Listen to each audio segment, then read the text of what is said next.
Hi everyone, it's Tom Keelan here. Welcome to this brief introductory video on the SPT Metalogs Workbook. The workbook I'm going to illustrate in this video you can download by going quickly to the Metalog Distributions website, hover over Software, go down to the fourth tab, SPT Metalogs Workbook, and you will download this same work from there and be able to play around with it yourself. So let's move right into what's in this workbook. First, SPT metalogs, as you probably know, are metalogs that are parameterized by 3 points on the cumulative distribution, such that those points are symmetric in terms of probabilities. So that's like 10, 50, 90, or 25, 50, 75. The metalog distributions themselves, of course, are not necessarily symmetric. In this workbook, what you're seeing displayed is display variable 2.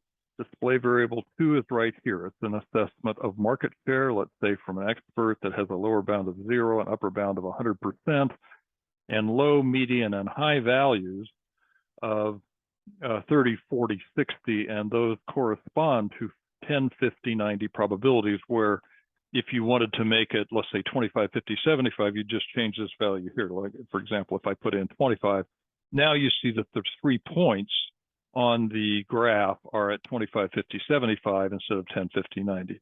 Let me go back to 10, 50, 90. All right. And obviously, the nice thing, one of the nice things about this workbook is that a metalog, a complete SPT metalog is specified in one set of cells in a row. So this metalog is specified by these entries here. You can change any of them. If I want to go 45 as the median instead of 40, there you go, and I end up with a different looking metalog there. And another extremely important feature here is that you can have as many of these as you want.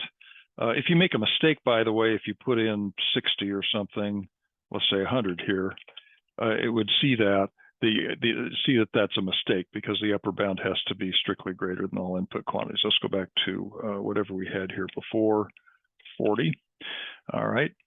And the display variable here is number 2. Let's look at display variable number 1. That is market size. So if we see market size is number 1, okay, that looks pretty good. But if we wanted to change any of those parameters, of course we could. What if we want to add other variables? Well, all you have to do is select the cells in this row here and roll them down, and you can create as many different variables as you want. Now, I'm going to erase some of these because we don't want to get too many of them, but you can have as many as you want.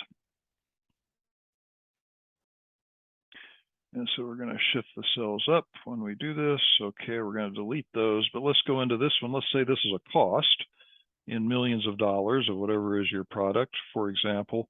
And you'd want to say, well, that cost should probably have a lower bound of 0. There it is. Okay.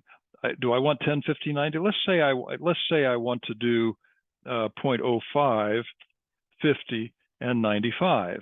And what is the and so there's a lower bound. We wouldn't have an upper bound for this one because, again, it's a cost, or we typically wouldn't.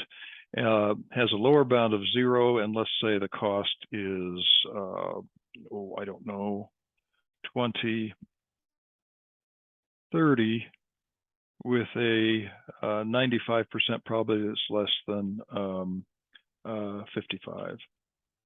All right. And then if I want to display that variable, I'd go to display variable 3, and there you have it. So that's how you quickly get and tune SPT metalogs using this workbook. Thanks, everybody. Have a great day.